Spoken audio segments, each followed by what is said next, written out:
This is a video demonstrating how to make a make one right increase in your knitting. This is an increase commonly used in knitting. You work to the place where you want to make the increase, and you'll notice that on the stitch just worked on that's under the stitch on the right needle, going to the stitch on the left needle, there's a little bar between the two. That's where we're going to make the increase. So we're going to pick that bar up with the tip of the left needle.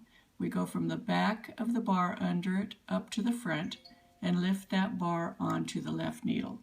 You'll notice that it looks like it's a reverse stitch mount, and it is. Now we're going to work that stitch through the front leg. We're going to knit it. Sometimes when you're using non-pointy needles such as this, it's very difficult to get the tip of your needle under that front leg. What I do to make it easier is I use the tip of the right needle and I go in the back of that bar, lifting it up, come over to the front, and I kind of stretch it a little bit. And then I put this finger on the back of it to hold that forward.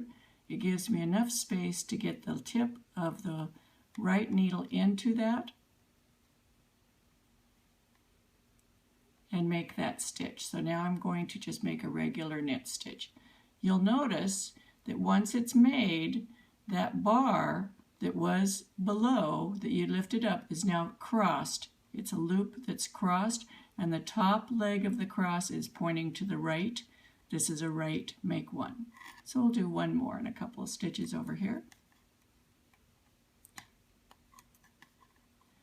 You're going to use the tip of the left needle, lift the bar from the back to the front onto the left needle. You can try working it through the front with your needle, but if it's not sharp like these aren't, it's very difficult to get into that front leg.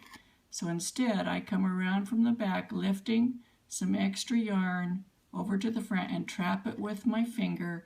That gives us this little bit of space in the front to get the needle through to make the stitch without splitting it. Let's try that again. You can see this one's a little bit hard. The make one left and make one O are much easier. Now we've made it, and you can see that that bar is now looped around and crossed, and the top leg of the cross is pointing to the right. And that's all there is to it. Make one right.